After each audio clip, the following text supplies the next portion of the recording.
Welcome to Quack&Co, the board game channel where every video is 10 minutes or less guaranteed, and today I'm going to be talking to you about Moonrakers from IV Studios, and most importantly, I'm going to be talking to you about the first of 3 expansions coming soon to Kickstarter, Binding Ties.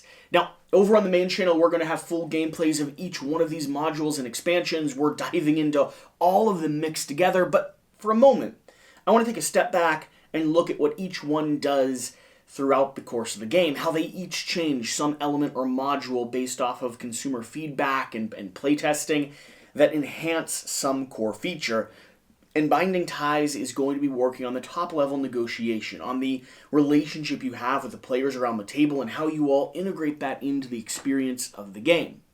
Now, for those of you that aren't familiar, Moonrakers is a game all about deck building and negotiation. Throughout the course of the game, you're going to start with a standard set of cards. Here we have Damage, Thruster, Reactor, and Shield. Those cards will give you actions that you'll be able to play and sequence a whole chain of abilities.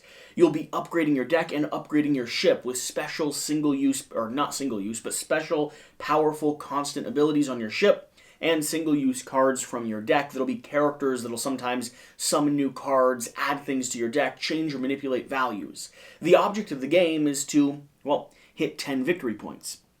And you do so by completing secret objectives, but primarily going on quests. These quests, or these missions, contracts, are going to be items that you can negotiate or bargain with everyone around the table, taking whatever the reward is, whether it is 6 coins and 2 victory points, or an extra card draw, or whatever the case, and you can discuss with people who will join you on that contract.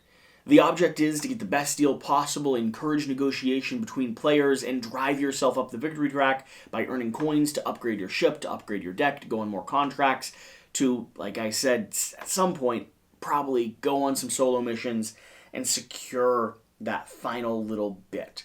However, the reality of Moonrakers is that it is hard to go on these missions. You'll be rolling a series of danger dice that'll result in loss of victory points, and there's a risk every time you venture out. Even objectives that seem approachable and agreeable may not give you victory points, or may not give you the reward that you need to justify the cost of the excursion. So there's a lot of deck building and even more top-level negotiation to decide who, when, where, what, and how you're going to get the most value from everything.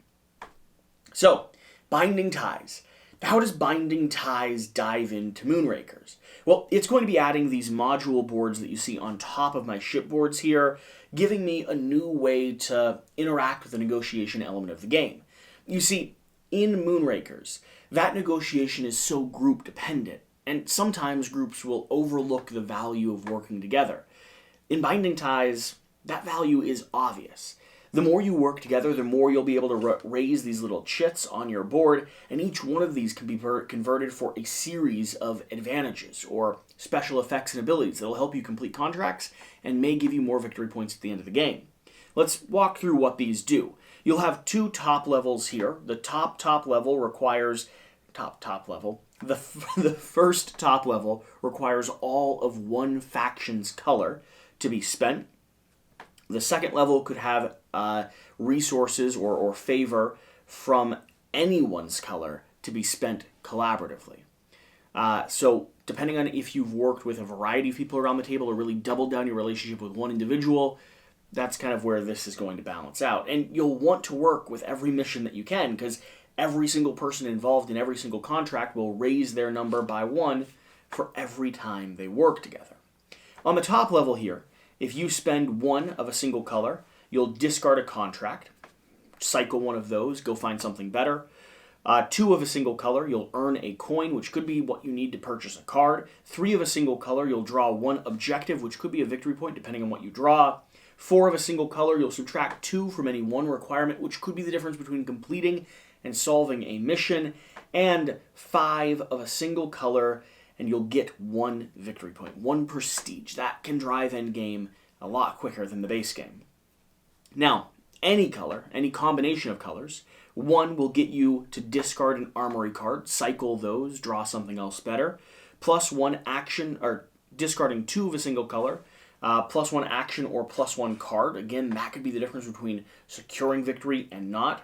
3 of any combination of colors, trash a card from your hand, cull your deck a little bit, 4 of a combination of any colors, +1 bonus card, draw back up, and 5 of any one set of color, or any combination of colors will get you to block 1 hazard die, which could be equivalent to saving yourself 2 victory points in terms of what you might lose depending on what you've rolled and how horrifically you've done.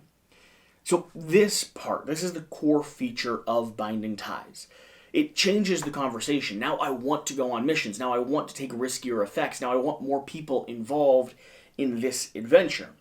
For me, it really does solidify the idea of top-level negotiation. It makes this game a game that involves people for a longer duration of time and also can drive victory points or drive endgame a little bit more efficiently or effectively than other experiences that I've had.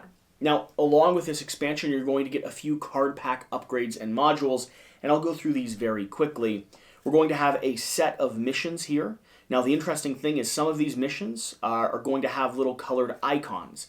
Those icons are going to be your favor track, which I was just going through here, and you will get a bonus that you could trade or negotiate with other players if you complete one of these contracts. This changes the nature of the game as well, because you may not want to work with me anymore, but maybe a contract that I'm going on will give me one of your favor points anyway.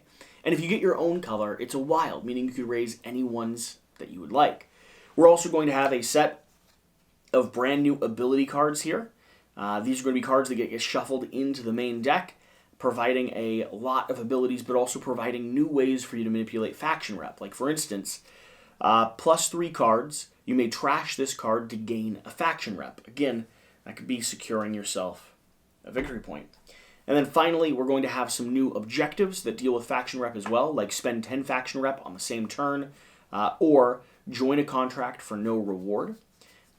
So more collaborative objective cards here that get shuffled into the main deck, and we're going to have a set of new items. Now, a lot of these items are also going to integrate with the faction rep system, like you may spend any amount of faction rep to reduce the requirement for damage in equal amount.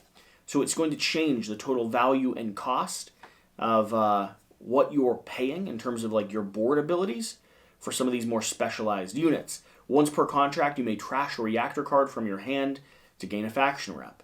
Once per contract, you may spend a faction rep to gain 1 action, and so on and so forth. That's the core premise. These cards will shuffle into the main deck anytime you're using this Binding Ties module, and in my experience, I love mixing this with the Overload expansion that just adds a pile of new cards into the game. Gets crazy, gets chaotic, and I can't wait to walk you through what else is coming soon. So, thank you for watching. Make sure you hit the subscribe button down below. Let me know what you're excited about, and remember, there's 2 more expansions that we still have to talk about on the way. So, stay tuned, get excited, and remember, never trade away your victory points. It's just a bad decision.